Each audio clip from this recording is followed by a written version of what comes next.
Yo, hello world. How are you guys doing? Happy Monday.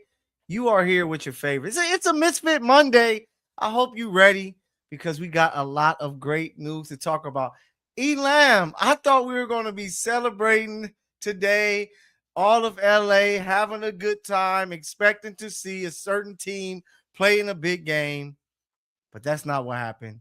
We're gonna talk about it, man. So Mykell Mathieu here, of course, with my guy Eric Lambkins, the second, here to talk to you about the happenings that's going on in the sports world, especially in LA, but the rest of the sports world, entertainment, politics, whatever that's out there that we must discuss. We got you here with the Misfits Live. Elam, say what's up to the people, man. Yo, what's up? What's up? What's up, world? You know who it is. You were tuned in to the Misfits, the tightest tag team tandem this side of the galaxy, where we encourage you not to fit in, but find a way to stand out. Now, listen to you. This is the one-stop shop for everything hot. Like Kel said, sports, culture, music, politics. We might even talk about recipes. Who knows? But if it's hot, you know we talking about it. So, Kels, I don't know if you disappointed, man. I'm kind of disappointed. No, The I'm disappointed. Rams find a way to go up to Seattle and kill my Super Bowl prophecy. They killed it, bro. They lose 31-27 in Seattle, a game they could have won. They should have won. And if you go to the Sporting Tribune and check out my article, you will see my three reasons as to why they lost. No, yeah, you mentioned here that we may talk about recipes. That Rams defense got cooked, man. Like it was Barbecue chicken. insane. Barbecue chicken. They couldn't get stops that they needed. It was just a defensive performance that I was very disappointed in. You remember coming into the playoffs last season, it was like, yo, this may be the hottest defense in the league. And it got them close, right? They nearly knocked off the team that eventually won the Super Bowl and the Eagles. But they came up short. So this year, that's who I was leaning on. I knew the offense was going to be good. MVP Stafford, Devontae there, Puka Nakua, two really good backs, a bunch of tight ends. But it was the defense that people looked to that was going to take this team to the next level. And they just didn't show up. They didn't pressure Darnold as much as you expected. And then the battle of who's the best receiver, I guess you may say it was one, even though I'm still it's a coin flip for me. But Oh, they, now it's a coin flip. At yeah, first, because they at couldn't. first it was light years. At first you were saying it was head and shoulders, and No, now it's I a coin still flip. Puka didn't have to deal with, or Puka had DBs that actually could cover that he had to deal with a little bit. JSN was going up against guys that Listen, were just getting JS. cooked. Okay, let's take a step back. Let's take a step back Let's before we let's hear even it. get into why JSN is the best wide receiver in the NFL. um, we gotta take a step back, man. What do we say wins championships or wins playoff games? What's the two things you can bank on? Defense and turnovers. I Running the ball, oh yeah, running the ball, running the that ball. And in a game where defense was optional, I don't know, man. I was watching that game and I'm sitting up there thinking that as much as greatly as Mike McDonald is lauded as a defensive genius and guru, mhm. there were more plays made by guys than just scheme, right? Oh, It wasn't like Seattle played a practice squad, 2 out of 3 weeks and just physically overwhelmed them. No, mhm. you had a well rested, well prepared Rams offense that was firing on all cylinders. Go up there to Seattle, and they were moving the ball at will. You Will, know what I'm saying? yes. At will. The one caveat that I have about this Sean McVay, Kyle Shanahan tree is that they don't run the ball enough. I'm Okay. like, I don't care if you know that we're getting ready to run the ball. I am going to run the ball regardless. Especially when you get a guy, Kevin Dotson back, right? The right guard on the Rams offensive line. When you Yeah, get him back, I'm like, oh, it's time to run. You got Blake Corum, because Blake played yesterday. You got Blake Corum, you yeah, got Aaron Williams. They're averaging 4.5, 4.7, 5 yards a carry. yeah. Blake Stick averaged with the 6 a run. carry. Yeah. Stick with the run. Stick But with it. the only thing I'm going to say is because they accumulated nearly 500 yards, right? They ran for 114 yards. Stafford threw for about 365. For me, it's all about the defense. We gave them a bunch of love coming in. We like, hey, JV, Jared Verse and Fisk and those guys, they're going to Fisk have a had 2 dominant. sacks. Yeah, Fisk yeah, had 2 sacks. but it wasn't the type of pressure that you needed to really make Darnold uncomfortable that we've seen teams do this year to where, Did we you know, did we but watch the same game? They pressured. I want to say they got like 8, 9 pressures. Jared Verse had 8 by himself. You know what I'm but saying? it's just They it just wasn't as constant. But it ain't even fully on Jay Verse and those guys. It's on that secondary. It's like I felt thank watching the game that you put Elam at tight end, me at the slot, we would have been getting open. And that's exactly how things look. Like we were giving them a lot of praise in that secondary, for a lot of the season because they found ways to make things happen. But you saw some leakage against Carolina. You saw some leakage against the Chicago Bears.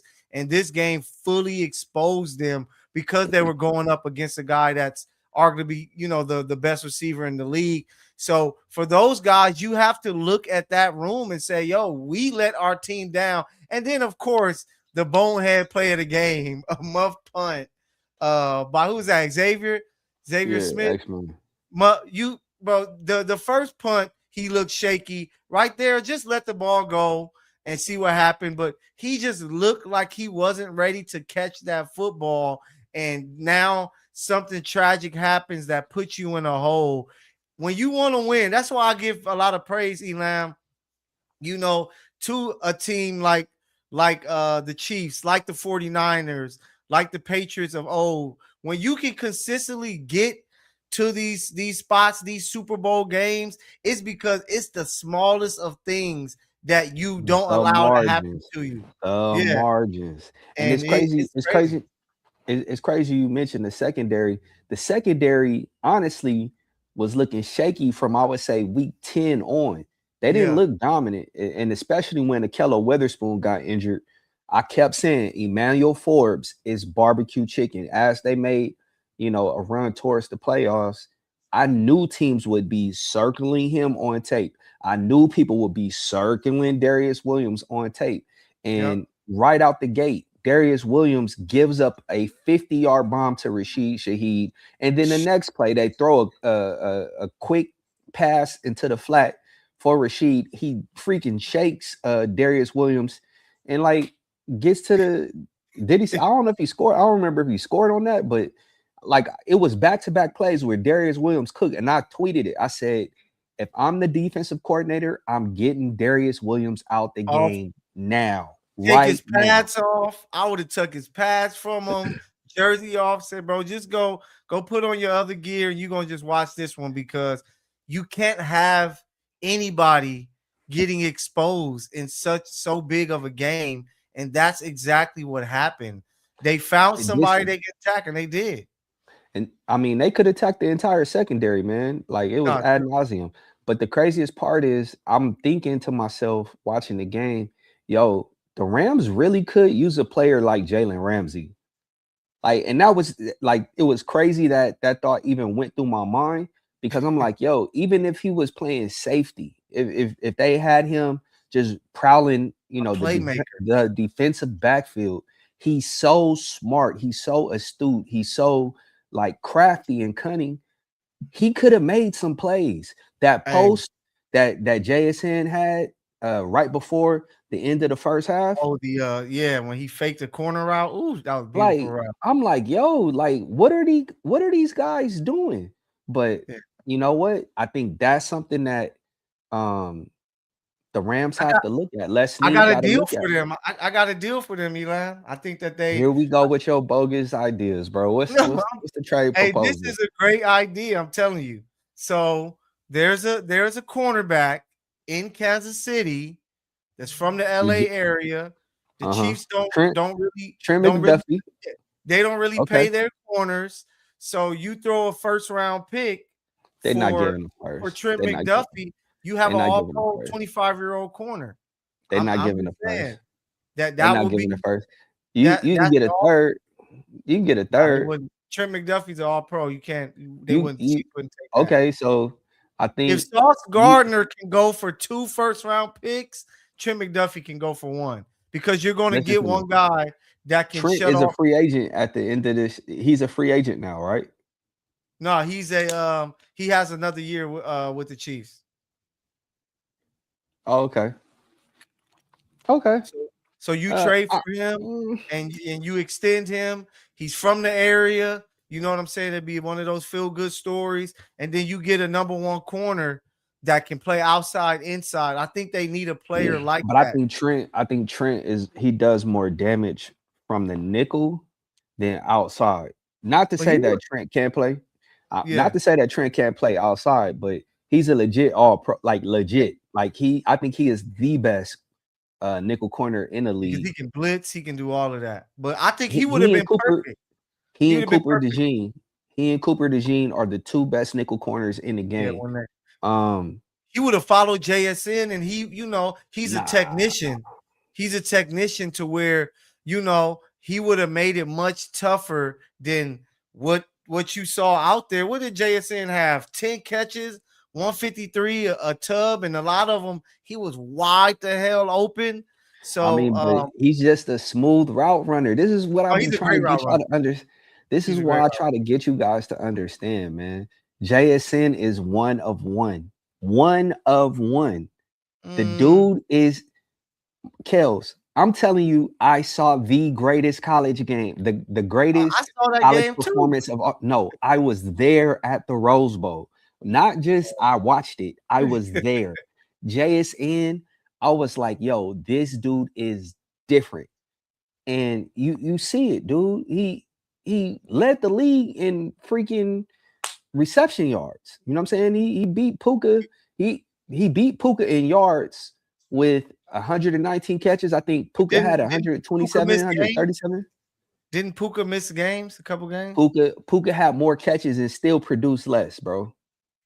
And No, this is yeah. crazy because JSN is doing it in a run first offense. It's not like he's getting all the opportunities that Puka Nakua is getting. Like Puka is getting dump offs in the They, flat, they breaking only tackles they and only going. ran they only ran four more times. Puka had 9 catches, 165, and his touchdown. Um, a question for you, Elam. When you look at this game, totality of it, right? Rams season are done. Seahawks move forward. When you saw this game, did you feel that the Rams lost this game or that Seattle was just a better team and beat them? I thought the Rams lost it again. The three things that I wrote in my article that you can find on the Sporting Tribune was the stop right before the half, Mm-hmm. where they couldn't drive the ball at all. You have the lead. You have an opportunity to put more points on the board. They don't, right? Seattle gets the ball. JSN goes ham. They score right before the half. The Yeah. second thing was the muff punt. Again, like you Mhm. said, Xavier's first punt, it was looking shaky. He muffed it, but they were able to recover it. Mhm. My thing is like either take him out the game or take him out the game But and just put Kyron tell back them there, don't or catch tell like him don't catch the or tell ball. him just don't catch it. And Yeah. the fatal mistake that he made was he was trying to backpedal and catch a Yeah. ball that was going over his head. It's like, What dude, is going on? you put your heels on the 10-yard line. If the ball is going over your head, just let it go. Find somebody to hit. Just block Yeah. them. That's all you got to Yeah. do. And I know X can catch, bro. I know X can make those plays. Um, Great dude. X is a great dude. That was just, I think, in that moment, he was trying to do too much. And Mm-hmm. then lastly, fourth quarter, I think it's 4:30 left to play, 4th and 4 from the fourth and goal from the 4-yard line, opposed to kicking the field goal, kicking off with 3 timeouts and a field goal. You attempt to go for it. You end up getting nothing. You end up getting nothing. When you got the ball on the last possession, right before the game ends, it could have put you in a position to drive down the field to kick a last gasp field goal. I don't care what and this is Oh, my problem with analytics, bro. This is my problem with yeah. nerds. They have ruined every single sport, bro. Analytics has ruined every sport. Baseball, everybody swinging for the fences. Basketball, everything is a three-point shot now. And Stupid. now Yeah. football, it's like common sense approaches towards the game where it's like you never know how things can unfold. Take the points. When you have an opportunity to take the points, take them. The one thing I would say about that, Elam, is that I just feel that McVay, I think in the back of McVay's head, McVay was like, I don't think we can really stop them. That if I don't score a touchdown here, I may not get the ball at all to really do anything. And I think the fear of how bad the defense was playing led to him making that choice of, hey, we got to get 7 because even if we kick 3, we can't stop them. And that's what ended up happening anyway. Get 11 play drive, 49 yards, which killed most of the clock and took their 2 timeouts. So that's what I think his thoughts were. Like if his defense, if he trusts the defense can go out there and make some stops, I think you would have saw him kick the field goal and say, hey, go get the ball back. But because the defense couldn't stop a nosebleed, he was like, yo, let's try to go It, get it 7 wasn't and that the put the defense pressure on couldn't them. stop a nosebleed. It's the secondary failed them, bro. The second, No, yeah, and then to the max. it's and as much as I rock with the little homie, man, Omar Speights, bro, they need another linebacker because Yeah. I don't know if you saw that one play where K9 put Omar in a blender. Oh my It's just God. it's he and K9 in the hole, and K9 just whoop, and I was just like, ooh, And that's you know bad. what's crazy, Elam? I can think back to training camp. We're there covering training camp. And when you look at them, it was like these two things, especially on defense. Can they cover at linebacker? We saw, our African brother Nate Landman doing his thing, attacking downhill to where you like, oh, they're gonna be a little better against the run. They only allow 75 yards against Kenneth Walker and the Seahawks. But it was like, can they cover in the middle of the field? That got exposed. And then on the outside, can these DBs hold up and be good enough? They did it for a lot of the year, but it just shows the greatness of Matthew Stafford that how 46 touchdowns in a season, which should give him the MVP. The team was able to score, and I think that put a lot of pressure on other offenses to feel they had to make big plays, which led to some mistakes, which allowed the Rams to pick up the victories as they did. But both of those things were totally exposed, and now the Rams will be watching the Super Bowl alongside, all of their fans because of those two things that failed them. And you know what's crazy is that I remember during training camp. I don't know if you remember the name Chris Paul Jr., Pool Yeah, Paul, Chris Paul, yeah. but I thought the dude was flashing. I'm like, yo, this can be somebody that upgrades the position. Like Who Nate CP? Landman was balling. Nate No, Landman yeah, was balling, but yeah. I was just like, Pool Paul really like popped out to me during training camp. And I was I was heartbroken. And I'm not a Rams fan. I just covered a team. Yeah. Like I was heartbroken because I'm like, yo, are we He can watching the help. same thing? Like Yeah, he he could he probably ball. can help. Yeah.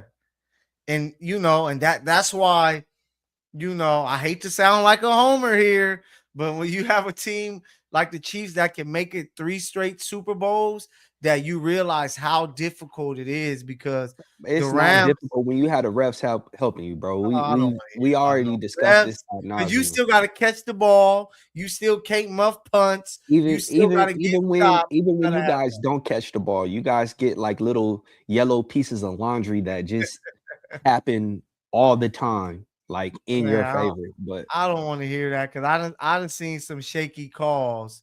But kudos to the oh, Seahawks. hold on. Speaking of shaky calls, Yeah, speaking of shaky calls, what how did you see that Cooper Cup catch I when thought it he was fumbled? incomplete. I thought it was an incomplete pass. I thought because once he caught the ball and started to spin and move into the ground, it reminded me a lot of the Des Bryant catch to where, okay, now he has to survive the ground. And once like it got close enough to the ground, the ball was already starting to be lost. And then bam, he goes down and the ball is completely out. So I'm like, ooh, that's a big stop, incomplete, big time play for them. But then they call a first down. Um, First of all, they did not bring out they did not bring out the chains to measure. It looked like his shoulder was down, even if they did call it a catch. But at the end of the day, I figure, one play doesn't lose you the game. But I thought it was an incomplete pass. That's how I looked at it and was like, oh wow, they gave him a catch.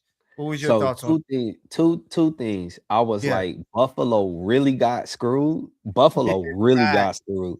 I was Yeah. like, if this is a down by Catch. contact, a catch and down by contact, then there's absolutely no way you can sit up here and look me in my face and tell me that that See, was an interception Brandon in Cook. Buffalo.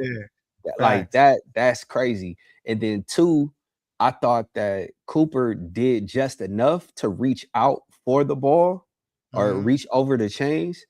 So I didn't doubt that it was a first down, but I too thought it was an incomplete pass. So don't ask me. I am the absolute last person to ask what is a catch and what is not a catch because on it's the same scenario, same situation, similar outcomes, right? Where Yeah. one has the ball, he's down by contact, but the defender comes up with it. That's an You know what interception. it looked like? It looked like that play many like years ago with the Steelers. They were playing against, I think it was the Ravens at the end of the season, and the tight end caught the ball, and it kind of was the same thing. It hit the ground. They were like incomplete pass, and it was like what? It looked like a catch. So that's why looking at Cooper Cup, I'm like, oh wait, he started to go to the ground. He got to maintain the ball, and he didn't do that. So for them to go quickly and say first down, it was kind of like that was the writing on the wall for me for the Rams. Once they allowed that catch, I was just like, yeah, this game is over.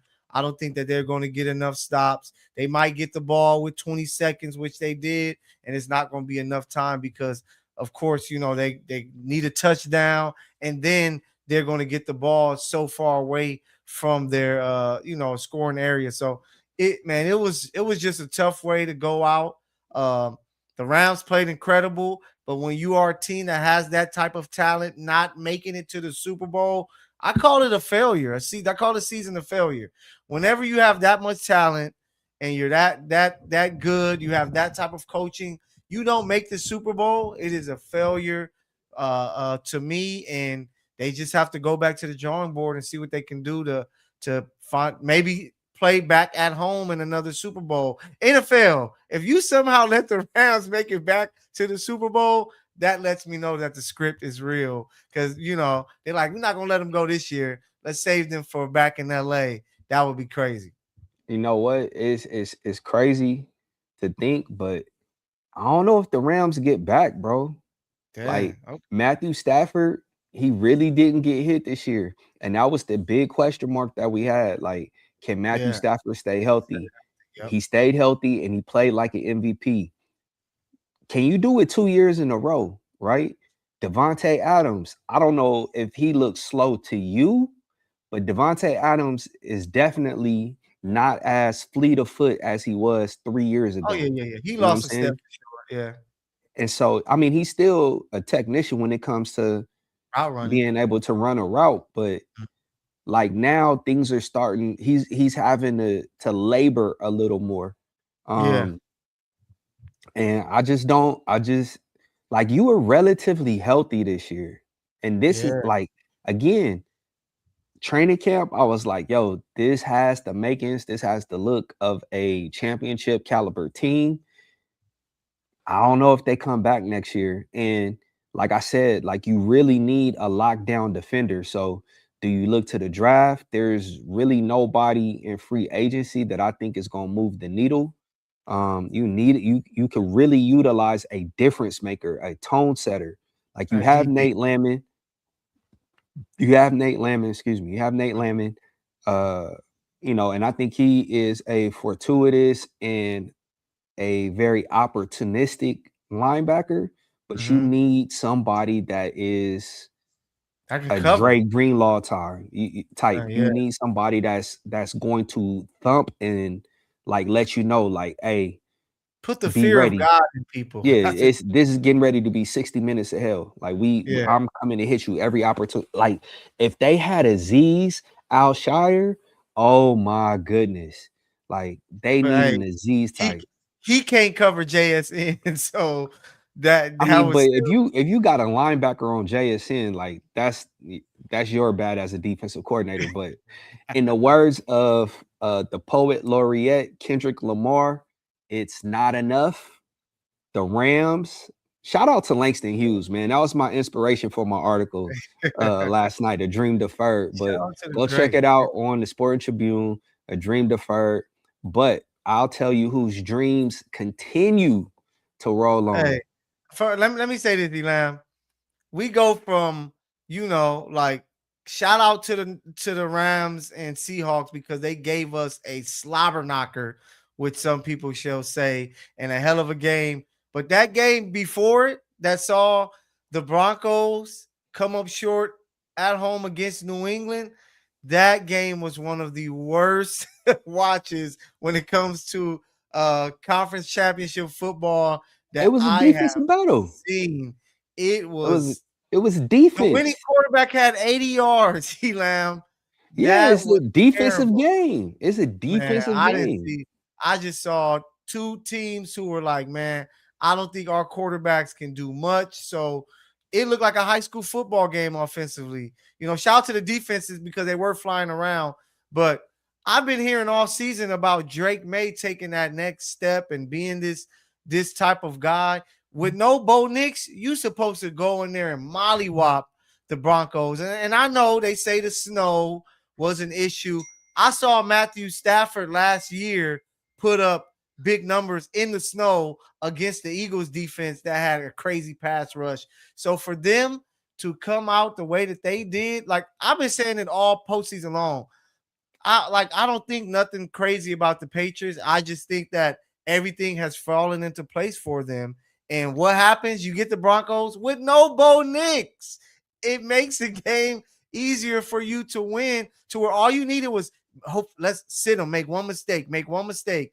He forgets he's playing football and throws a chest pass that is called a fumble, and they score easy touchdown. Game. But yeah, You, it you was a boring watch, but it is what it is. and it's crazy because again, defense and running the ball is what made the difference in this game. Everybody, I, I don't know. I'm not gonna say everybody because there are a few old heads like myself who love like a tightly contested, low scoring game. Like I absolutely love them. My dream football game is a 2 to 3 score. That's like Oh, get out. That's baseball, that's man. my dream. That's Baseball no. or I'm soccer. talking about thumping though. I want to see I like to see CTE all over the big field. catches. I like to Yeah, see. that's I like that's to see that's you. big 40-yard runs, quarterback throwing dimes. Like that's what I like No. about the game. I need to see some Ronnie Lott, some Steve Atwater, some Sean Oh, Taylor, you like some that Ray too, of course. Lewis, some Yeah. Dick Buckus, Deacon Jones. Like I need to see snot But you flying ain't with you people's ain't head. you didn't really see that in this game. You just saw two offenses that's like, damn, we can't do No, anything. but So hold let's on. dumb it down. Y- Exactly. Dumb it down. And the difference in the game was the amount of opportunities that New England rushed the ball. Like you the elements, the weather, all that stuff plays a factor. So you Nah, trying to throw, you trying, you know what there's the difference? absolutely no reason that Jarrett Stidham should be throwing 31 times. That's not smart football. That's not smart football. That 20, wasn't 20 why. passes max. 20 passes max. Elam, you're my guy, but you're wrong. The reason why they lost, they had a chance to go up 10-0, and Sean Payton called a terrible fourth down play instead of just, we always say it, take the points. It's the postseason. You go up 10-0, how shook Drake May and that offense look, that probably would have been game. Now you get to coach the game different and say, all right, we can run a little more because we don't have to. We're up 10-0. But the fact that they decided to go for it there, which I understand, you want to go for the kill shot, but no, you got to this point because of defense and you don't have Bo Nix. Kick the field goal, go up 10-0, and I guarantee that they would have found a way to win because once the snow came, but I saw a play on third down. The play was for Drake May to hike it and to just throw it out of bounds, not even try for a completion because it just came down to the field position game because of the snow. Both teams were kind of, shooken up by it. But hey, it was some bad football for me. The watch, I'm No, I'm bro. like many other I'm fans putting who that loss. complain. I mean, in addition to I almost said Sean McVay, Sean Payton not taking the points, man. I gotta Yeah, blame the Denver Broncos offensive line. You got yeah. a top 2, top 3 offensive line, and you aren't able to like exert your dominance and move the ball. RJ Harvey is held to freaking 2.8 yards rushing. That's crazy to me. That's crazy. Like in a game They of need that a different back magnitude, though. They need a it, better back. no, RJ could go. Like, But he's small, 5'9". Like they bro, need. Denver didn't do any, they didn't move. Like, did we watch the same game? They weren't Yeah, I'm pushing those watching the dudes game. out the way. No, of course they weren't doing enough there, but it's some stuff where you have a bigger. Say they have a Derrick Henry, he gonna squeeze out a couple more yards than a guy like Harvey can. Um, I'm not saying that you need a Derrick Henry type, because you could have a CJ2K, he find a little crease and he's out of there. RJ Harvey can go, bro. He's a no, I goer. like RJ. I think he's a He really just good didn't number have two. any lanes. His Okay. longest carry on the day was a 9-yard rush. That was it. He didn't do anything else because there was nowhere for him to go. And I guarantee you, had they rushed maybe 5, 10 more times, like, I don't think that bonehead play by Jarrett Stidham happens. Jarrett Stidham is Jarrett Stidham. Like, Oh yeah, that's what you're going to get. yeah. Like, He I don't turns know the what you ball over. expected. No, And I and, just and don't get why the going for it. Where I knew like, yo, I told you last week, like I don't trust Drake May. Like Drake May, for all these people giving Drake May this major praise that he's the second coming, that he got them to the Super Bowl. They got there in spite of, not because of Drake May. I'm gonna throw you these oh, so numbers. quick question. Yeah, What did Tom Brady do his first Super Bowl no, run? exactly. But He threw Tom, one touchdown. He no, threw one touchdown the entire playoff run. So yeah, but yes, this could be the second coming of Tom Brady. wait, Tom didn't Brady he? didn't Didn't Tom Bledsoe? Brady didn't do Tom Brady got carried. Of Tom course. Brady got carried. And that's always, when it comes to Mahomes and him, that's one of my arguments. Mahomes never was able to, he had to come out and score points, to where Brady didn't. But look at this New England offense. 15.7 points per game, 4.4 yards per play. They're 13 for 43 on third downs, but their defense, which got them there, allowed only 8 points a game, 3.3 yards per play, 8 takeaways, only one touchdown score. It's one of the worst offenses that we're seeing going into the Super Bowl. I'm trying to think which offense in recent history has looked worse than them going into the playoffs. And everybody, like, he beat 3 top 5 defenses. Yes, with some of the worst quarterback play on the other side that we've ever seen on a playoff one. We remember Justin Herbert. and his performance, how he stunk it up, not having the O-line. We saw CJ Stroud look like he was playing on rookie and the Patriots on all Madden. And then you get Jared Stidham. Like, Drake May didn't prove anything to me. And that's why I don't believe that the Patriots are going to win the Super Hey, Bowl. I'm not And gonna I even don't believe hold they you. would have beat Bo Nix. I'm not gonna even hold you. I do not want Seattle to celebrate at all. At all. Not in that stadium. I don't want them celebrating at all. So You might be in trouble, man. listen, if Mike Vrabel is smart, he's already figuring out where the where Seattle is gonna be practicing, and he's putting Bill cameras Belichick. up. He's Bill Belichicking. You know what I'm saying? Okay. He's got drones.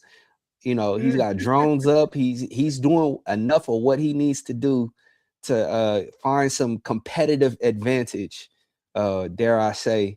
But this game, I think it's going to be a lot closer than what people think, man. I Oh think yeah, I people, believe so too. Yeah, it's the Super Bowl. and this is the reason why. Mike Vrabel, what he is a lot like Bill Belichick in the sense of he's going to take away your strength. Whatever it is that you do well, he's getting ready to take that away, and now you're going to have to play left-handed. I will be surprised if Kenneth Walker has 80 yards in the Super Bowl. Like rushing, I will be surprised. I think JSN is going to get bracketed. Like this is a matchup. Listen, Christian Gonzalez, I voted for him on the PFWA, you know what I'm saying, like NFL team. I think Christian Gonzalez is a much slept on defensive back. Oh, he's a beast. And I think listen to me. I will not be surprised Colombian. He's a Colombian. I know you like that one. I will not be surprised if Mike Vrabel challenges Christian Gonzalez to man up on JSN. I agree. Because if he's able to even slow him down or take him away altogether, Seattle isn't going to win. Like, this is going to come down to two things: stopping the run and Christian Gonzalez stopping JSN. Like, and if I'm Mike Vrabel, that's what I got to do. I'm going out there putting Christian on an island. We gonna man up, and we gonna Drake May gonna have to win. He gonna have to win this game because I think they're gonna try their best to stop the run game. Because I guarantee you, if you pressure Sam Darnold enough, if you hit him, Sam Darnold is gonna give you one. The difference is the Rams yesterday. The Rams pressured Sam, but the secondary failed them. The Rams did the front four, the front five did enough to make things challenging for Sam Darnold. Like, there were times where he was starting to look uncomfortable in the pocket. He just, his receivers had freaking 10 yards of separation. You just have to hope that Drake May shows up, because another thing that people aren't talking about and they sleep on, that Seahawks defense is tough, man. They just happen to go up against the Rams. No, they're not, bro. If you have last time they saw the 49ers, if you have the 49ers were playing with their third, fourth, and fifth string wide receivers, bro. The Rams showed you, in order to beat Seattle, you need wide receivers that can create separation. If you have that, then you have an opportunity. Is that what the Patriots have?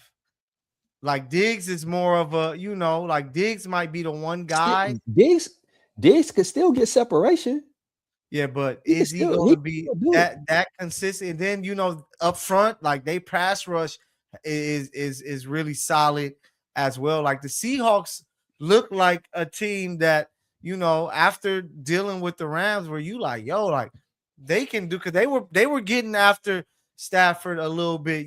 They were able to stop the run enough. And then, Darnold is just playing at his peak. Like, kudos to Sam Darnold, who is the first USC quarterback to ever start a Super Bowl game. And it's crazy. I gotta go find that stuff so we can post it. A couple years ago, we interviewed Sam Darnold at the Super Bowl when the Niners matched up against the Chiefs, and just talked to him about just being there. And I can't wait to talk to him again and just see like what did you learn from that time with the Niners that you carried over to this run, because this back-to-back years he's going crazy. Now he's going to be facing off against the Patriots team who, yes, 14-3, but we know they had a cupcake schedule. They avoided Bo Nix because of injury, and now they're in the Super Bowl. It's going to be I think it's going to be a good game. But for me, I think that the Seahawks they're more all-around team compared to the Patriots, who, if it wasn't for an injury to Bo Nix, I think that the Broncos would have like dog walked the Patriots if Bo Nix was available. Hey man, if we're fifth, the Niners would have been back to back, Super Bowl champs. But yeah, stay tuned, ladies and gentlemen. Your favorite Misfits are gonna have some pretty remarkable content for you at the Super Bowl. So stay tuned. We got you on lock. There might even be a producer Ben sighting. We'll see. Oh We'll see. man. Okay. Shout out to our guy, producer Ben. But yeah, it's a Super Bowl, baby. The biggest sporting event in America yearly. I was gonna say the world, but then you got the World Cup and things like that. But the biggest sporting, the biggest sporting event in American sports is the Super Bowl. Question to you: are you excited to see Bad Bunny or what? You excited to see Bad Bunny? Yeah, I gotta brush up on a few songs. I wonder Get if your he's gonna Spanish play. together, guys. I wonder if he's gonna play my joint "Hola, Soy Peor." If he plays that, then I think I might root a little bit. That's my joint, man. I need Moscow Mule to go up. That's one of my tracks. But you have President Trump say he's not going to come because it's the flight to be too long. He don't rock with California like that. But yeah, it's gonna be interesting. Bad Bunny, Green Day, a Super Bowl that not a lot of people really expected. So it's gonna be very interesting. Hey, which fan base you think may travel a little better for this game? Seattle Seattle is or right there. okay. Right there. Yeah. Seattle. Yeah. I think a lot of the Patriot fans are dusting the cobwebs off of their merchandise, because I haven't heard from any of them since Tom Brady Yeah. left. And now Because all of a sudden, they're taking their Chiefs jerseys. They're taking their Chiefs jerseys off. You're putting on their Patriots jersey and ready to root again. So it's gonna be an interesting just game. It's gonna be like the buildup is so different compared to last year, right? Because last year was the Eagles are back in the Super Bowl, looking to avenge the loss that they had 2 years prior. The Chiefs were the big story, looking to three-peat to be the first team to do it in the Super Bowl era. So I think that it was a different type of energy. And we talked about it last year. New Orleans, it might be the best Super Bowl city, right? To where now we're going to Santa Clara. Is this the second time that they're going to be in Santa Clara? Where was I think Beyonce? so. Yeah, well, I I think think so. Beyonce and them, yeah, when she performed Formation, was there, but second time. So our producer Ben, he said second time. So yeah, so it's the second time. I'm just unsure how the whole vibe is going to be in that area compared to New Orleans last year. Yeah, y'all wasn't with us. It was a time out there, like Bourbon Street, just the whole vibes that whole week that we were out there. It was like it felt special everywhere you went. Every restaurant we ran into media friends and things like that. Like the vibe was just really lit. But I'm just not sure. So the last one in Santa Clara was Super Bowl 50, which is 2016. So yeah, it's going to be back there. But what's your thoughts? What you think the vibe is going to be for the visiting fans and media members like ourselves out there compared to last year in New Orleans? Listen, I'm gonna tell you what it's gonna be. It's about to be a bipping convention out there.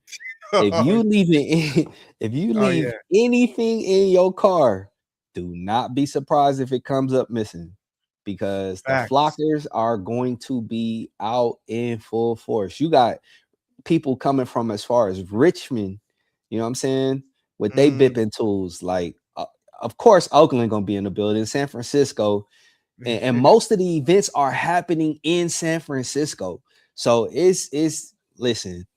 I love the Bay. I love the Bay. I was born in Oakland, California.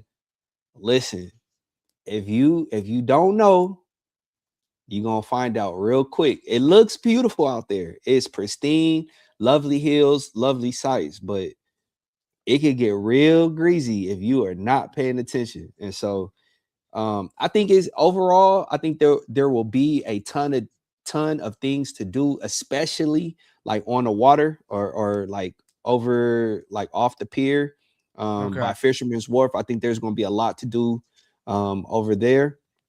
But it's about to be so crazy, bro. It's Okay. about to be Oh, so it's the crazy. Super Bowl. It's the Super Bowl. I know it's going, of course, with the parties, the media parties, and all the fun times. We're gonna take you guys behind the scene as much as possible when we're out there in Santa Clara, just so you can get a feel for Hey, what it's all you gonna stay at the you gonna stay at the Hall of Famers party this time? about. The snow fest. I Hey, listen. don't think I Hey, can do hey, listen. It's snowing more than one way in there, bro. that. Hey, so hey, it's gonna be a vibe. So I know everybody's ready, and I'm disappointed the Rams won't be there, but it is what it is. We just got to deal with it. Um, let's stick to some LA sports, man. So we were both in the building. We saw the Clippers knock off the Lakers 112-104. Clippers are 15-3 in their last 18 games. We know what the Lakers are going through. Um, They but won tonight. yeah, they got to win tonight. So shout out to them. They just don't look as inspired, man. Like the Clippers, when you saw them play the Lakers, they look like we want to beat you. Where the Lakers was kind of just going through the motions until that fourth quarter. Elam, it got me thinking. You the one who brought up the numbers to Ty Lue. Do the Clippers run the Lakers at this moment when it comes to present day basketball? I guess the 2020s. Hey, so for those of you who are unaware, I asked Ty Lue, I said, since he's taken the helm, I think he's like 10-7, or 17 and 17. 10, Yeah. 17 and 10 as the head coach, um, as it pertains to the Clipper Laker rivalry. I was like, is it really a rivalry? And he quickly diffused the question. He was just like, nah, it's still a Laker town. They got 17 championships. I But hate I'm that. like, Ty Lue, I hate that. I'm like, Ty, you just said you wanted to blow these dudes out. Why did you want to blow those dudes out? He was like, oh, I want to blow out everybody. I'm like, yo, this has the potential, the makeup of being. You A got great a former, rivalry. listen, you have a former Laker as the Clipper head coach, and a Fact. former Clipper as the Laker head coach. This gotta mean something to you.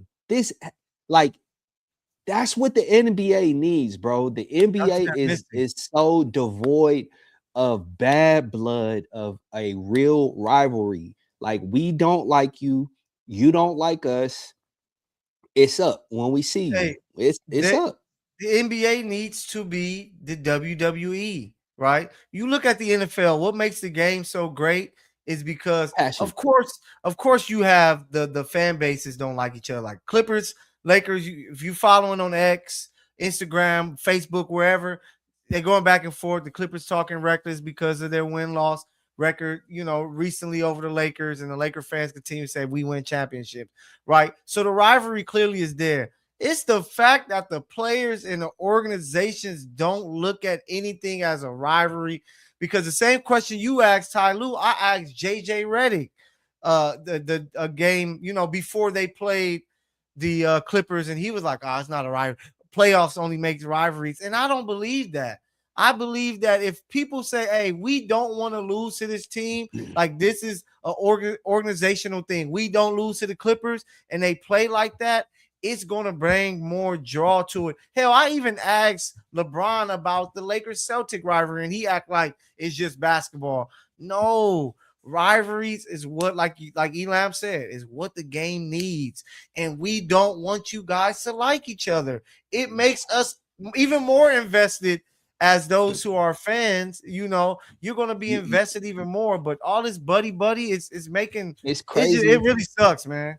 It's crazy because there's a budding rivalry that nobody is paying attention to unless you really tapped into the NBA. Yeah. OKC and San Antonio do Oh not yeah. like each other.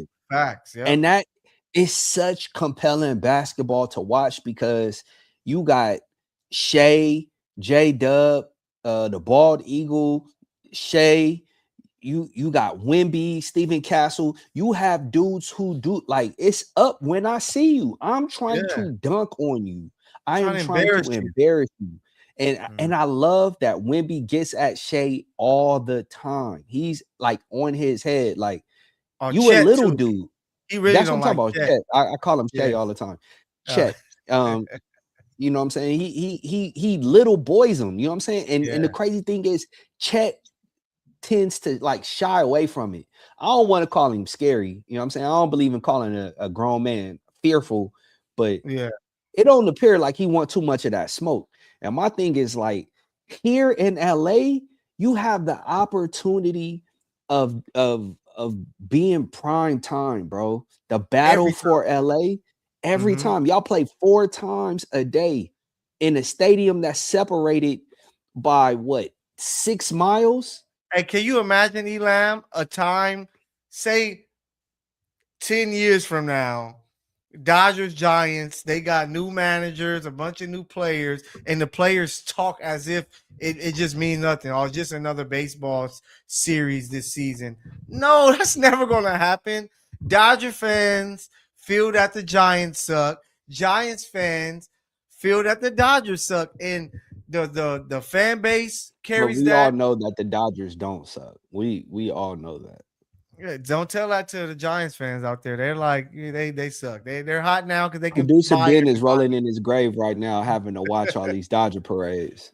But but he's like, just like even you see Giants fans, I hopped in a few chats with Giants fans, like, yeah, we can win it all if we can buy every player. You know what I'm saying? But that same hatred that the fans have, the players feel the same way. They like, hey, we want to beat, like, we can't stand the Dodgers, right? The Padres, we can't stand the Dodgers. It seems like the Lakers and Clippers just don't want to embrace any type of beef at It's not all. just it's It's not like just it's the Lakers always and the love. Clippers. It's not just the Lakers and the Clippers. I don't think the NBA wants to embrace that. You know what I'm saying? Like, I don't know, man. I'm an antiquated relic when it comes to sports, man. I think bad blood at times sells, and it could do the game a tremendous boom Yeah. if there's just some bad blood. And right now is the NBA is falling flat, sports is falling flat because everybody's too cool.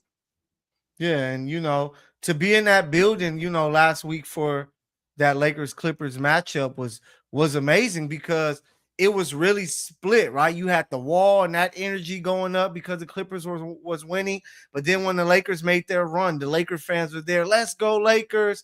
Lakers suck. Like at the same time, like it was literally an experience. It's kind of like going to a USC UCLA, hoops game or football game, and for them not to embrace that energy, I just feel like it just feels very weird of why, because Kobe was always a guy saying that I want to beat the Clippers. I don't want them to beat us. This is our city and we want to prove that, to where these guys are kind of just looking at it like it's just another game. And like I said, WWE this thing up.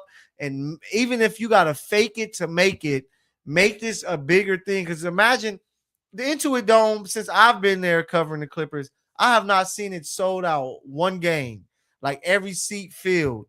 Imagine if there's truly, Not even the opening of the yeah, arena. opening, yeah, playoff games.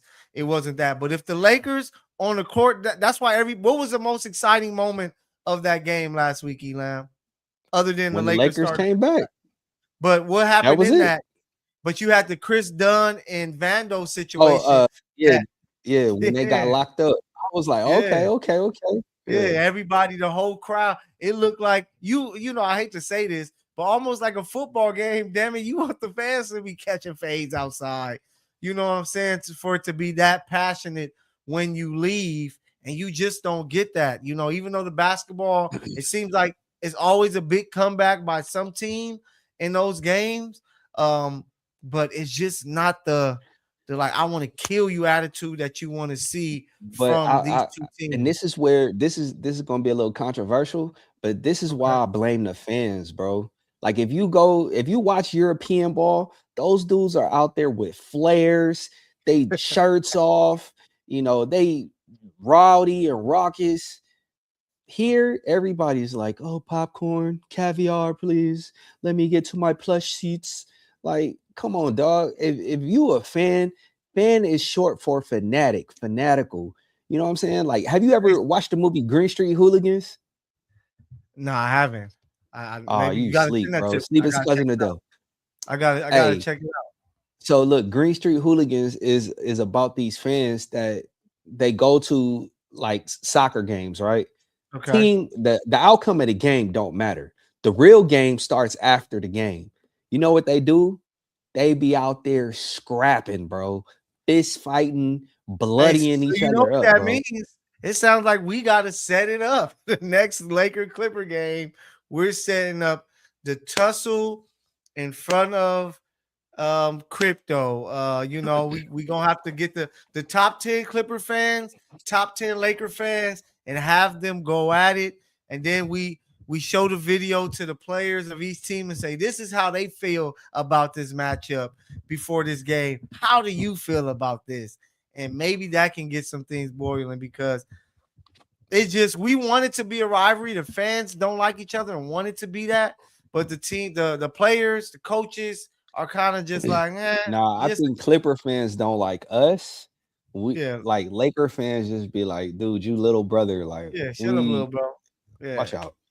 that's why it's really going to take the Clippers. If the Clippers can go win one, they go win a championship, then they could talk a little bigger. That's going to have Lakers kind of raise their antennas because it's like, even though we haven't won a lot, we at least got one in the 2020s. Y'all haven't got one ever, Yet. you know? Yeah. So it's just crazy. But shout out to the Lakers. They got a win today. You know, big time win. The question that's going to be coming up is should LeBron be an all-star? I know that's going to be the big question here. He wasn't Why, voted. why why would he be? Last All-Star game, he said he didn't want to play. So I mean, I'm all about respecting a person's wishes. You know what I'm saying? If you say something, I'm gonna take you at your word. You say you don't want to play. Why are you getting upset that you're not selected? You don't want to play. Like, so don't play. But you know, it's LeBron. People feel he's the biggest name, that he should be there. This could possibly be his last season. He hasn't said anything. But it could possibly be his last season. So I just think that this is a discussion as it's coming up, the All-Star game. I believe it's the week after the Super Bowl. Am I right? Yeah. Yeah, I think it's the week after the Super Bowl, We'll and be it's gonna in for that too. We'll be hey in the business. outside, man. The Misfits are outside. If y'all don't know, We we are everywhere, man. outside. We're like Remember, you we're guys can like always comment. Yeah. we're like Visa and American Express, bro. Like, we're everywhere you want to be. Don't leave home without us. Facts. But yeah, remember you can always be a part of the show, man. Comment in. Let us know what you think. That's a question that's for the hoop fans out there. Should LeBron be an all-star this season? We know that Luka is in there. I hate that Austin Reeves got hurt because he would have possibly had a chance. But should LeBron You be know in who there? is? You Who's know that? who is all-star? Who? Steph Curry. Oh yeah. Steph is an Steph all-star? Curry. Oh yeah, Steph, yeah. Steph All-Star. People love Steph, so you know Steph is gonna get in there. But So I gotta ask this question: since yeah, Steph was selected and LeBron wasn't, is it really LeBron's era? it's LeBron's era for sure. Even though it's like Magic and Bird, right? Like Magic was slightly above in the era, but it just showed. This is what it's showing you, right? And you saw with the Clipper fans that at the Clipper game who were booing LeBron. I just think people are kind of getting tired. Like, all right, bro, we seen 23 years of it. It's time to like wrap this show up. What was the skit on Dave Chappelle? I wish I had the little button. Wrap Yeah, it the up. little yeah. The little Wrap it button. up, son. Hey, is it a little bit surprising to you that LeBron is starting to get booed as much as he is? Like the amount of not necessarily hatred, but just people are just ready to turn a page. Like, Yeah. Hey, I've been saying it, Elam. The NBA, not just the Lakers, right? The NBA can't move forward until LeBron is out of the league, right? What happened with Jordan was Jordan retired after the Bulls won. So the league was like, all right, we got to move forward. And that's where Duncan was getting uplifted. Shaq was still Shaq. And here comes Kobe and AI blossoming into these bigger stars and Vince Carter and T Mac. The league was able to move forward. Then MJ came back and it was like, all right, we already got our new young stars. We just got the guy back. So now it's like, we're good. With LeBron, you can't fully move on to these other guys because when you watch network TV, hell, we're talking about it. We're talking about LeBron James. He's going to continue to be a talking point because he is LeBron James and he's still playing. And the NBA cannot move forward until he is out of there. And that's why I think you're starting to see more fans boo him and people on social media breaking down his highlights and showing them, look at it, he's cherry picking, he isn't playing defense, because I think people are just kind of ready to move forward away from the LeBron era of the NBA, and he's not allowing it to happen. familiarity only breeds contempt, man. And after 23 years, when you have been allowed to manipulate situations, the media, teams, in the manner in which you have, man, I think all the greatness that we all have witnessed, 50,000 points and counting. Oh, right.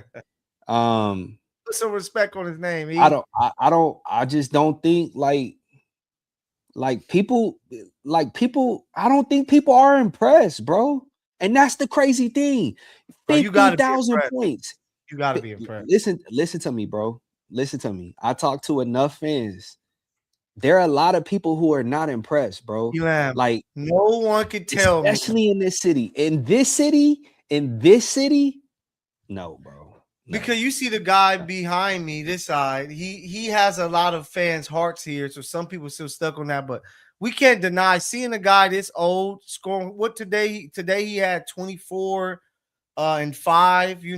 As the second best player for the Lakers at 28 and 17 right now. Like, you have to respect greatness when you see it, and I'm going to do that. But I do think people are just ready to move on. I'm not saying I don't respect 50,000 his points. legacy. You can't even create a my Kels, player on 2K Kels, and get Kels, 50,000 career points. Kels, listen to me. I'm not saying his legacy isn't to be respected. I'm not Yeah. saying it's not to be lauded. I just think when it comes to heart, what you have given to the game, your soul, passion, will, competitiveness, right? It's more than just putting, a ball in a basket, bro. People I agree. live through you. People want to live through you. People want to see, like, hey, I got to get up every day at 4 o'clock and work a 12-hour shift, Hey, I'm happy you pouring said this, concrete, man.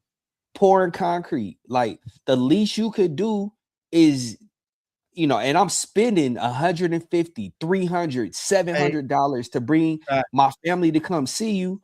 The least you can do is give me the same, willingness to work. But You chilling, you drinking wine on the bench, you sitting this out because of load management. Mykell, how long has LeBron played here in Los Angeles? No, he's been here what? Almost 9 8 years? years. 8 8 years? years. Okay. He has missed 2 2 years of seasons, right? games, bro. Mhm. He's missed 2 years of games. Hey, So so KG mentioned, and I'm happy we're talking about this because KG talked about the All-Star game, right? And he said the day that it died when it comes to competitiveness was when LeBron turned down the smoke against Kobe in that All-Star game. Um, do you believe that's the day that it died, or do you think it's just because for me, I always the, look at the the face of the proof is league, in the which pudding. yeah, Like okay, nobody is like since that moment, nobody's competing. Like when you telling me you got to revamp the game, to the every 50 points we're going to switch. Like what? No, dog, 4 quarters, 12 minutes. Like, yo, we getting ready to get at it.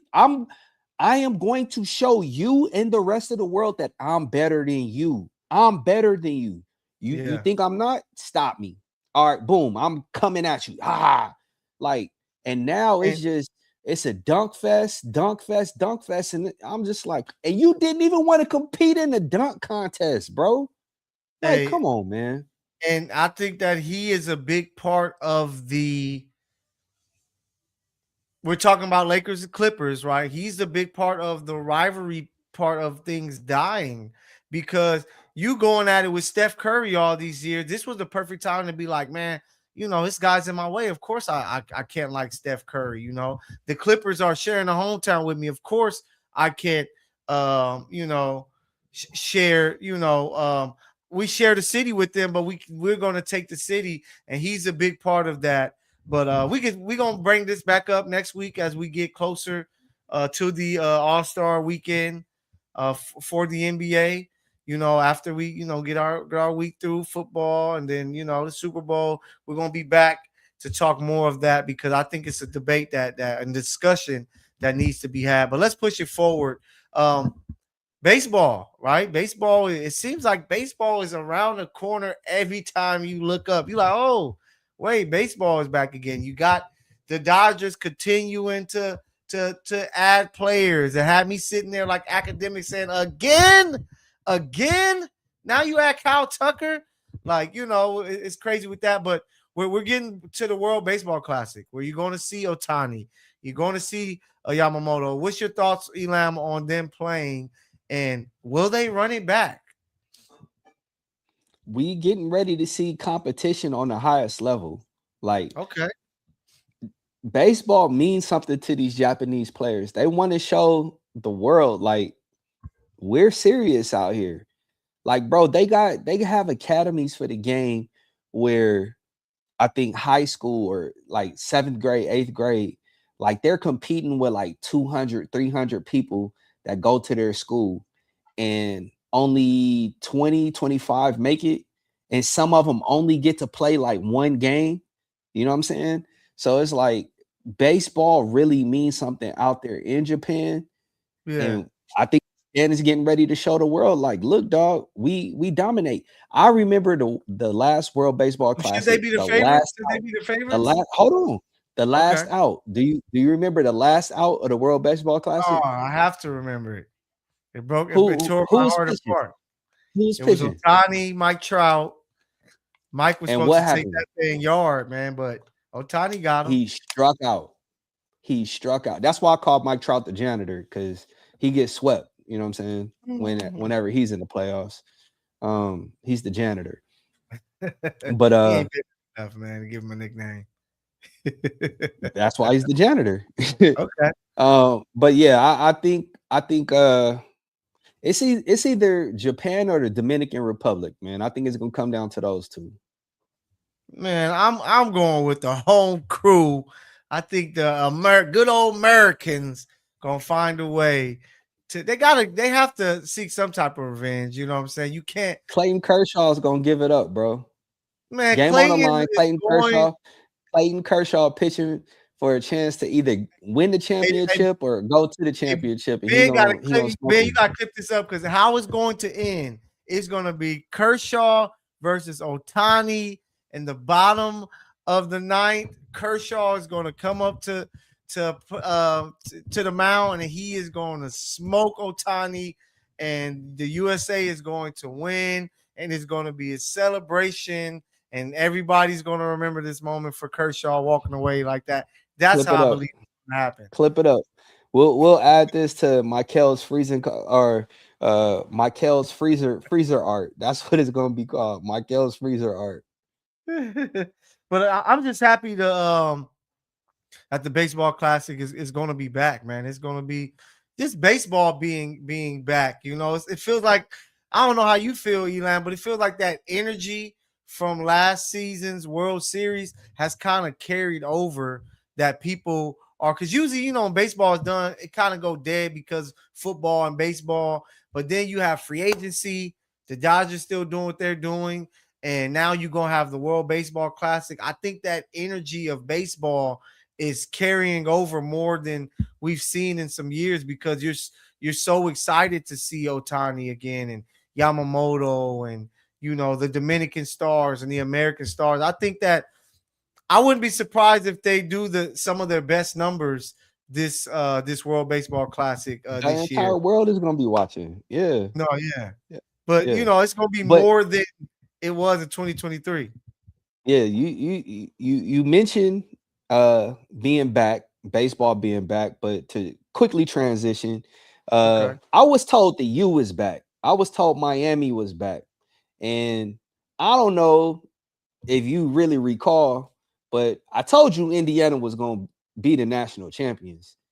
Oh Kurt yeah. Signetti is the real deal, bro. Like, I know you were crying and complaining that they had like 24 and 25-year-olds, but I'm like, dog, the goal is to win. And he has what I think is a remarkable strategy and method in building a team. I'm going to just go get a whole bunch of old dudes that are responsible, that have been coached up. They're Hey, hardworking. Elam, you We're gonna gonna go hate it win. because I picked Indiana to win. They better win. They got dads and uncles on the sideline, part of their team, against, you know, some kids who are becoming grown man. But I think there has to be some type of rule change. I'm pretty sure I said it before, but I think that there has to be an age limit, because it's unfair if you got a 27-year-old linebacker hitting a 19-year-old running back. Like it in the college, if you're in the pros and that somehow happened, if they ever get to a point to where in the NFL they let kids go earlier, then that's cool. But I'm just not a fan of this. Average age of Indiana team 23.5. Come on, man. How many of them got families already? Don't Like matter. You acting as if age matters when it comes to playing on the football field. The only thing that matters is in strength and college, speed. in The only thing college that matters is strength and sports, speed. Strength and hey, speed. it That is don't called like college sports. It's not the amateur leagues or the so you pros. It telling is me so you college telling me sports. there's no 25-year-olds that go to school? There's no They are, 25-year-old but freshmen? they shouldn't be playing college football. If you're that Why not? skilled, Why? go. You should Why be a not? pro. Why? Why So not? if a dude is 85 and he can line up at receiver, you want him out there playing against 21-year-olds? Bro, did you not hear at Compton College it was like fathers, sons, and uncles all playing on the same Yeah. And it like was a team? shocking story. Like, what the hell is going on? Why are these old No, guys it's playing dudes living out their football? dream. Nah, Man, man, I can't get with that. no. If you got a year of eligibility, you should be able to play, man. I don't care Yeah. if you 18 or 38, bro. Indiana, If you can get out there and make a difference, then go make a difference. Indiana took care of business. Mendoza's going to be the first pick. It sucks he's going to the Raiders, but that's where most likely he's going to end up unless a trade happens. He had the big run. Shout out to our guy Arash Markazi, got the dope interview with the parents after the game. But Indiana took care of business, their first championship in college football. Can they do it again? Because now I believe if schools are going to be, oh, this is what we're allowed to do, let's just keep getting these older players. But I feel bad, Elam, because you know I know a lot of high school football players, some 3, 4, 4-star players, where they're starting not to get as many of the looks because it's like, hey, go to a junior college, play a couple years there, come to us when you're 2021. We're going to go get these portal guys and keep them as long as we can. And we want more mature players to where if you're 18, unless you're special, they're like, man, we're not going to give you a I chance. think it's remarkable. You know why? You're gonna have less incidents, less people getting in trouble. You're gonna have less people ineligible. You're gonna have a more serious program, and you're gonna have hungrier players. I only Hey, have 2 years. I only have dude, 2 years here. I gotta go get it.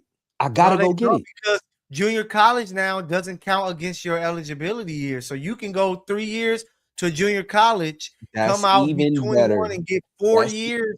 Better. That's I even don't better like because now you get to develop, you get to sit and ruminate for 2 3 years, get stronger, get smarter. You know, I I love it. like when I saw. I want to see a Listen, first round pick that's 21 years old, not I 26, hope I hope 27. UCLA's coach Chesney is paying attention because what Kurt Segnetti was able to do in 2 years, the clock is ticking everywhere, especially at USC. And speaking of USC, Let's get to it. Gary Patterson Yes. becomes the defensive coordinator over at USC, joining Lincoln Riley. Mykell, how is this going to turn out? Um, I should I hey, tell me this. Should I trust anything with the Lincoln Riley era of USC football? I'm not sure. A couple years ago, they were like, "Hey, we're hiring Dan. What is it? Dan Anton. Um, D'Anton from Lynn. yeah. Say it again. D'Anton Lynn. Deanton, You be yeah, butchering I be names, bro. butchering names. My fault. It's first I think of Dan and Tony, but yeah, just we thought we were gonna get a guy that he took UCLA. I said we like I'm this Trojan. What am I There talking you about? go. But hey, fight on never. But when it comes to the defense, I thought that they were gonna get it together with him, and now you get Gary Patterson, who I'm trying to think what was his last job? Was it 2021? Head coach, head coach at TCU where he went 38 and 32, bro. Yeah. And he kind of, he did some positive things there, but did he do enough to where you're like, oh, he's about to come change this defense? And like at the end of the day, you said something that's very key earlier in the show when we were talking about the Rams, and what I felt about that game is also what I feel about with USC. Coaching, you have to do your part, of course. Players got to show up and ball out and do their jobs, right? Like you're given the starting middle linebacker job. Get out there, make some plays, make things happen. The secondary with USC was an issue last season. You got to get DBs in there that can make plays, and they got to do their job. You look at North Carolina, you can go get Bill Belichick, who a lot of people think is one of the greatest NFL or football coach of all times. If the players aren't there and they don't do their job and ball out, you can have any football mind out there. So it looks nice that you get a former, coach at TCU that did some things, but until we see players stand up and stand out, I don't believe anything, especially in this Lincoln Riley era where it's been a lot of broken promises and false hope with that team. So I guess I'm just gonna be a wait and see guy, but this doesn't get me too excited for USC football. Listen, I'm looking at Young Zay, Braylon Shelby, Jakeem Stewart, Crawford, Jaden Walker, Prophet, what's Prophet's last name? Brown, I think. Listen, either they step up and make this a home run hire, or Lincoln Riley has just signed his death certificate as the USC head coach, because this right here is questionable. I think that there are other uh coaches that could have been a little more, they could have made a bigger splash. And I think probably been better recruiters and have implemented a better scheme. But Yeah, if this is who Lincoln Riley is hitching his wagon to, Lincoln Riley is on the hot seat right now, especially because Kurt Segnetti just won in year 2. yeah. Not the NIL that USC has, not the fanfare that USC has, but he found not only a way to compete and make the CFP, but win a national championship. Lincoln Riley has yet to make a college football playoffs, and he has had all world talent.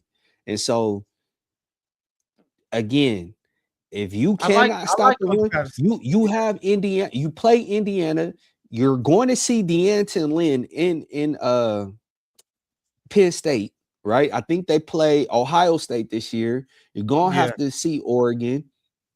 Like you getting ready to face a gauntlet. So if you lose 4 games in Big Ten play, the you're out of torches. there.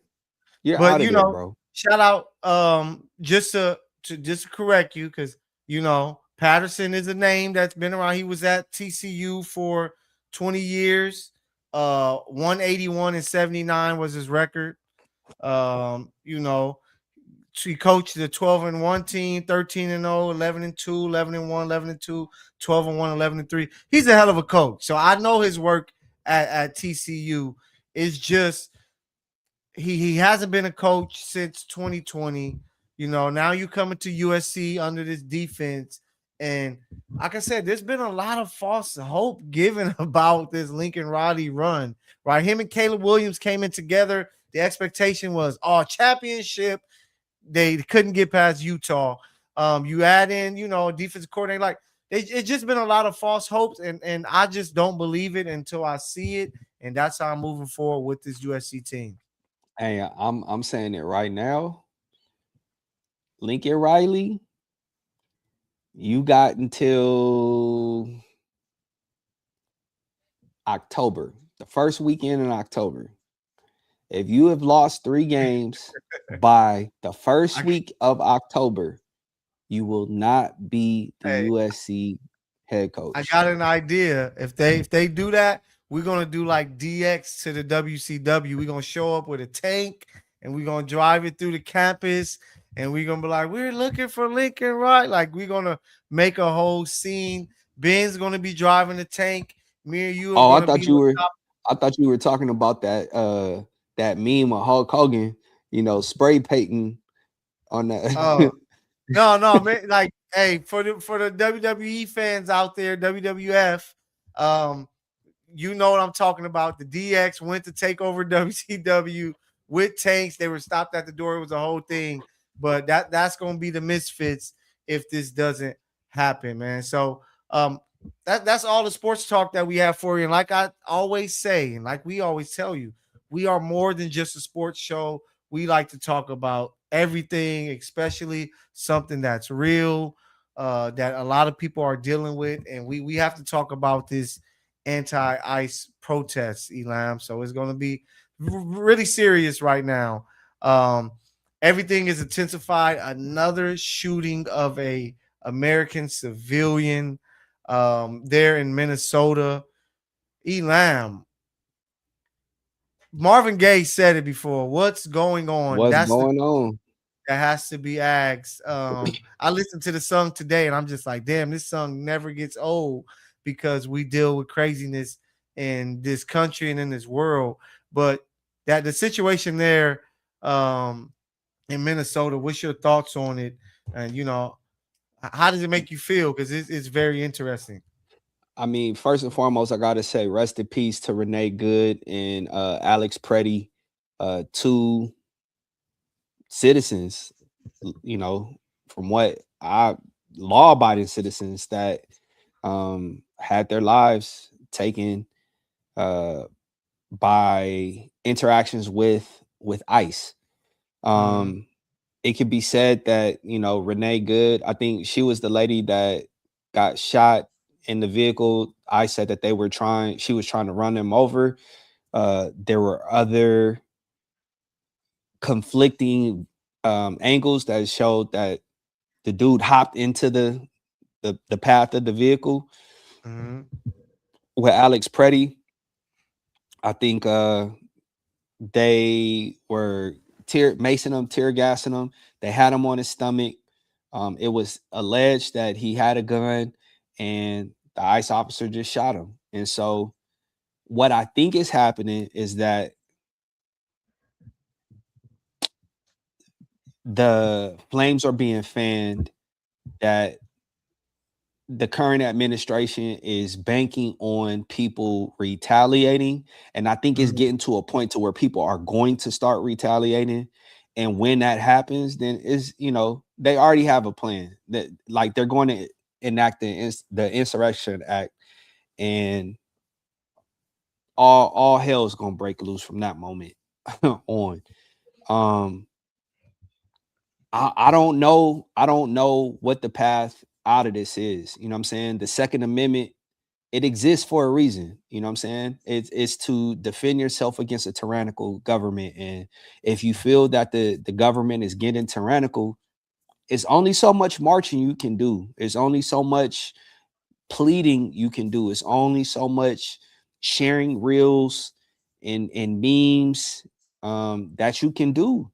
And so I'm not calling for violence, but I am not a person that is just going to allow my rights to be infringed upon. I'm just going to I am going to defend myself and my family. um, but this is kind of crazy, and I'm able to see the nuance in it, right? You know, Yeah. I've had conversations where people were like, "Well, Eric, you got to understand that they broke the law to get into the country.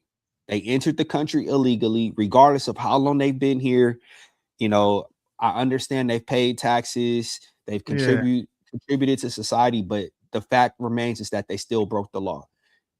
And yes, technically, you're right. That's They then that's why I'm just like, it's you take their tax money, right? You know what I'm saying? You can go get an education, right? You can work a job. You know what I'm saying? Like you could become a nurse and do all these different things that are beneficial to the country. But it's like, hey, you can be here, get your, graduate from high school, graduate from college, and different things like that, and be a actually better than some of the actual citizens born here and live here 15, 20, 25 years. And because of a new regime, it's like, man, we need to just get them out. I don't care how positive they are, they don't belong to us. And I honestly, I just think that it's an unfair situation, even though understanding the law and things like that. But this is a country built by immigrants, right? And it just doesn't make who sense. came here illegally, Yeah, who who came came here illegally. illegally, and this is what's happening. Citizens who are from here are being killed because they are looking and saying, yo, this is wrong. Like this person isn't. Now for the ones who are doing bad, of course, get them out of here. The same way we throw American born criminals in prison, of course we want them gone. But for the ones who are doing positive, and it's crazy. I had a conversation with my mom and granny about this. I said, why not they do things to make it easier for them to become citizens? Like, hey, you've been here 15, 20, 25 years, and you don't have no criminal record. You working and doing But this. We that's want not to how make they're it looking easier at it. for you. No, I know. It's they're looking at it, through the lens and prism of you broke the law to come here. You came here illegally, right? And because you broke the law, you got to go. You know what I'm saying? And I'm not saying I agree with it. I'm just telling you the argument that is being No, made. yeah. And And you I'm know like, what I would okay, tell them? I can, but peep this though. But peep this Yeah. though. This is where where I start calling politics politics. Who is the Department of Homeland Security border czar? I couldn't tell you. Tom Homan. Okay. Do you know who else Tom Homan served under? Who is that? President Barack Obama, the deporter in chief. And it's just is and I say that in jest, but Barack deported so many people, but it went Oh yeah, under the radar. of course. And this is where I say politics, it plays such a big part in the politisphere, the public spectacle, the public forum, right? Is Mm-hmm. because I'm not I'm not an advocate of Agent Orange. I am not an advocate. I am not a fan. I have not voted for him. It's just it's mad ironic to me and downright hypocritical when Tom Homan is being lambasted under this administration, but he served. This is his second time serving in the same capacity, and his position, his MO has not changed, right? Yeah, Furthermore, black people been experiencing this since we got off the freaking slave ships, of bro. course. You know what I'm Yeah, saying? And yeah. so I try not to sound Hey, callous, but I'm so like, yeah, and you bringing that up, they're pretty much telling them, "Hey, we're not forgiving you for breaking this law of coming to our country illegally, right?" But they're telling black people, "We want you to forgive us for slavery, right? We don't want to give reparations and things like that. Can you guys forget that?" To where it's like, but which one is it? You want people which to one? forget, And that's all I want, man, is consistency. That's all I man? want. It's Right. consistency, right? Yeah. Because from somebody sitting here observing, right? And preparing for what I see is coming, right? I had a conversation with my boy in Virginia. I'm like, bro, people been barging into the hood, snatching people up out their houses. You know what I'm Yeah. saying? Like, I don't know if you Dude remember the was on battle top of ram, my house.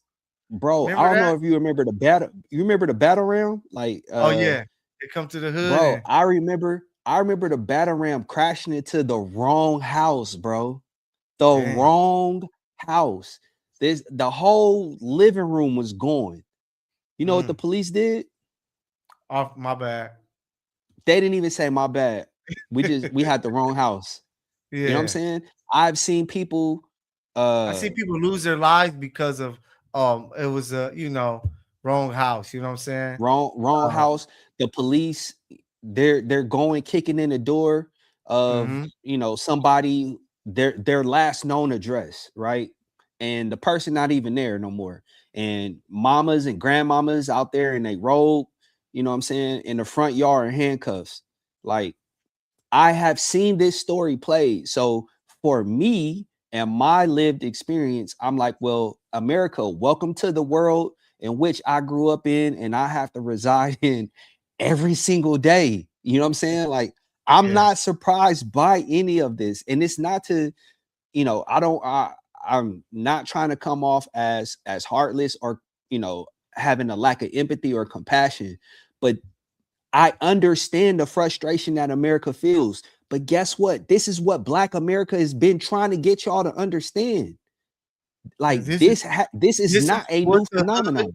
This is what the hood is. The hood experience. We've been dealing with things like this. Now it's just going into communities that aren't used to it and it's televised. So it's like, yo, what is going on? Like, we've been telling y'all that there's been some corrupt things going on with policing of citizens and people who live here who are paying their taxes and doing things to make this country better. It's now in the neighborhoods that it's not really seen. So it's something that, man, it's just a crazy situation. I feel they shouldn't be hunting people down leading to harm. They should be like, hey, how do we reward these people who, yes, they came in a certain way, but they are making our country better with their contributions. How many years have they paid some of these Spanish speaking members low amounts for them to do all this great work? And now all of a sudden, have you ever been to Donald Trump golf course in Palos Verde? Nah, I have a park where I can see it, but I've never gone. Hey, if you see the workers that work there, you like, what is going on? You know what I'm saying?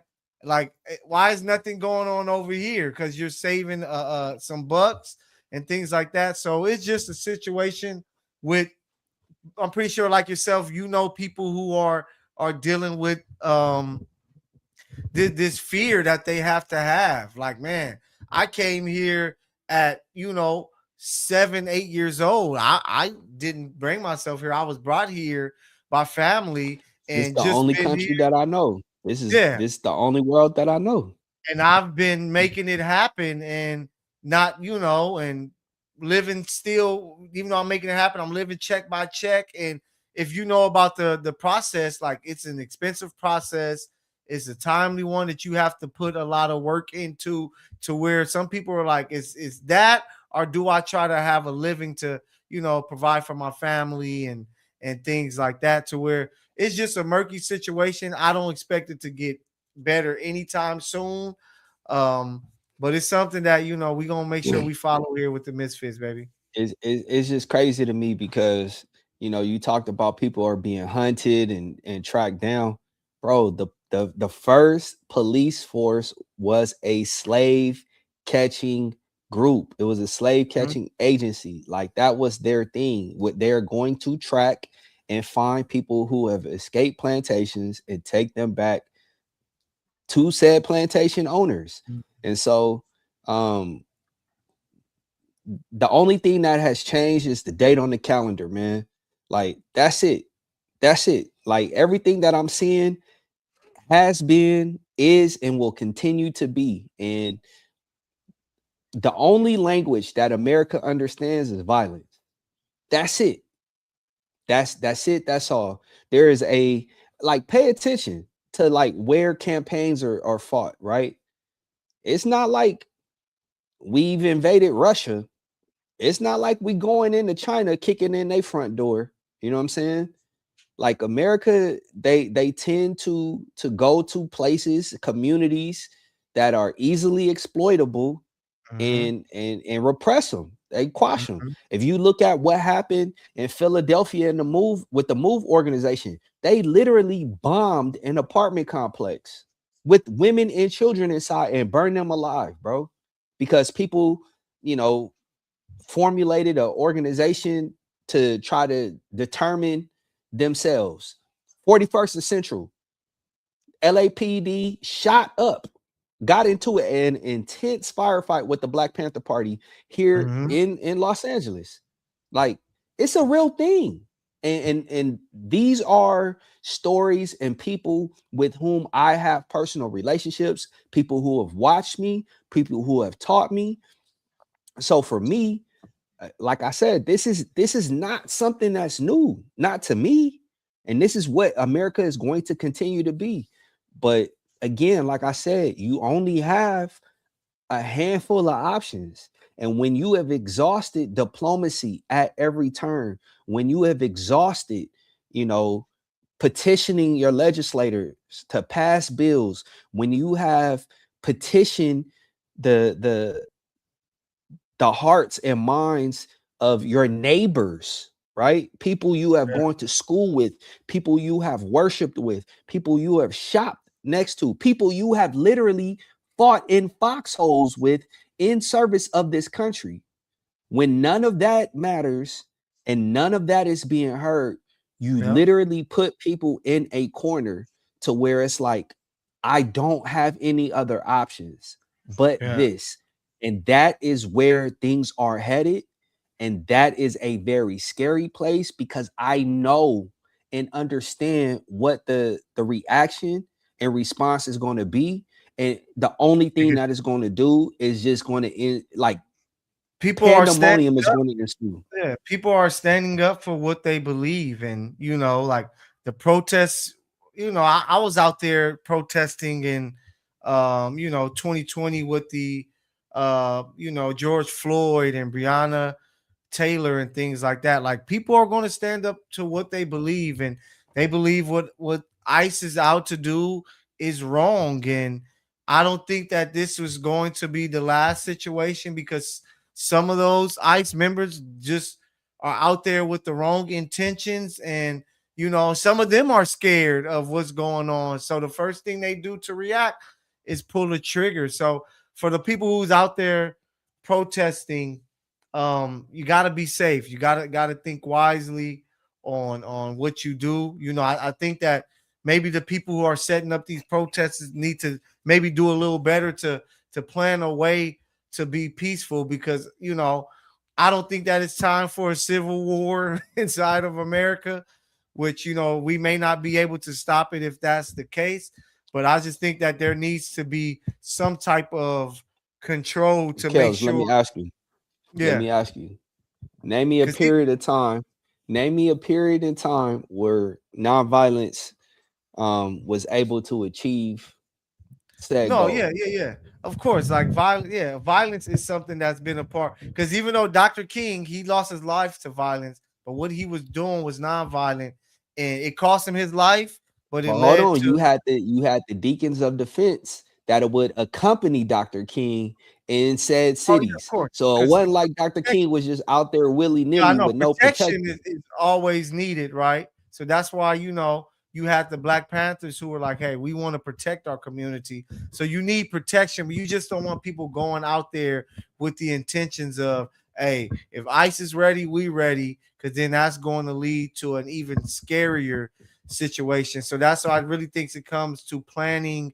Because when I was out protesting in 2020, there wasn't really never a plan. It was just show up. You have people out there for social media content.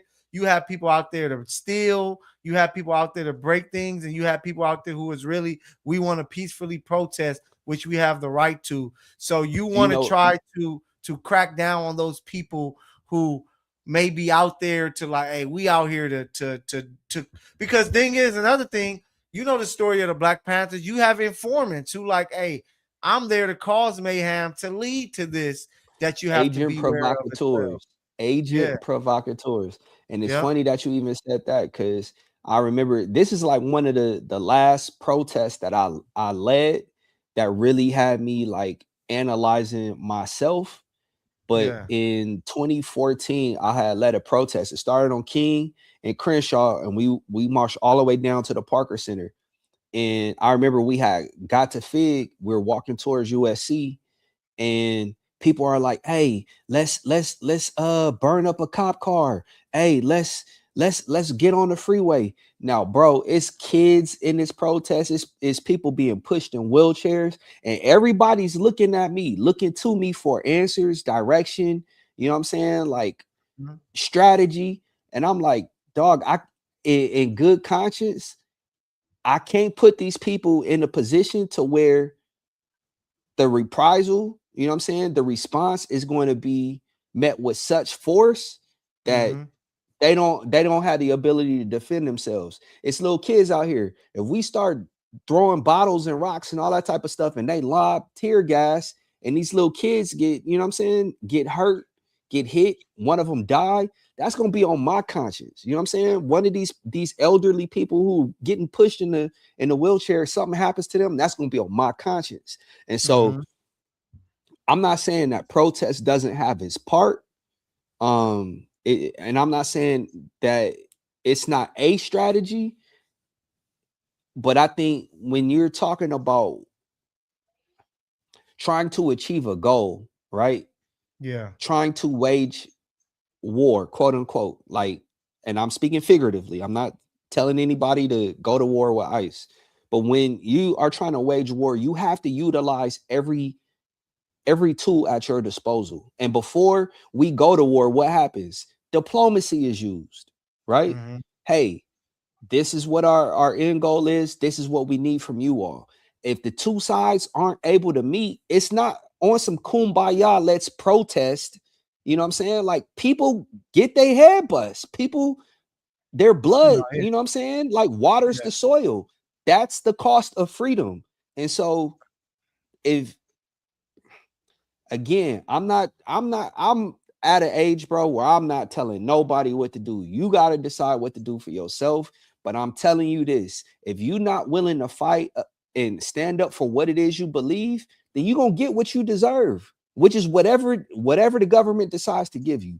And so there has to come a point in time where people got to realize like, yo, you can, and I'm saying you could fight with your economics. Hey, we are not going to support this. I we think are we are that'll going be a to big hitter. we are Yeah. going to boycott this. Yeah. Economics, I think, is the most effective and quickest way to exert your dominance, Yeah. it don't cost nobody no life, limb, or liberty, Yep. right? You don't got to worry Mhm. about going to prison because you know, organize an economic boycott.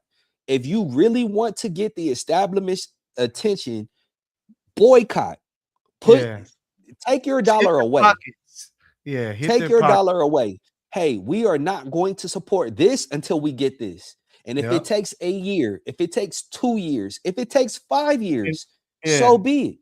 And that's where I think people really have to understand how key economics is. And I think about, when schools get paid for students' attendance, right? And when students decide to not come to school, it becomes such a big thing because, like, man, we need y'all here to get this check. And I think it's something similar that has to be looked at. But we have to have legit leaders that can lead us down this road. But we could talk about this all night, E. But it's gonna be more discussions with this. But it's a wrap, man. Just everyone stay safe, stay prayed up, and let's Stay spread out of some love. jail. Stay out Stay of out of jail, jail. yes. Let's spread some more love, man. This country needs just more love. Tomorrow, go dap up somebody you don't know and tell them you got love for them because you don't know what they're going through. And for myself, Elam, man, we got love for you guys who show us love, and we got love for you guys who don't show us love. It's just love coming from our end. Elam, 6 years. I gotta shout out the late great Mamba behind me for all those who lost their lives on that helicopter crash 6 years ago. Time flies so fast. But that's when we lost one of the all-time great athletes in American history, Kobe Bryant, his daughter, and others. Prayers continue to go out to their families as we continue to, lift them up in memory. But much love to you guys. Elam, get us up out of here. Hey, we're the Misfits, where we encourage you not to fit in, but find a way to stand out. For Mykell Mathieu, where you can find his work, Cover City Observer, FI360, MLB Bros, The Sporting Tribune. I'm your guy, E. Lamb, Eric Lambkins II. You can find my work on Cover City Observer, FI360, and The Sporting Tribune. Until next week, we out of here. Peace.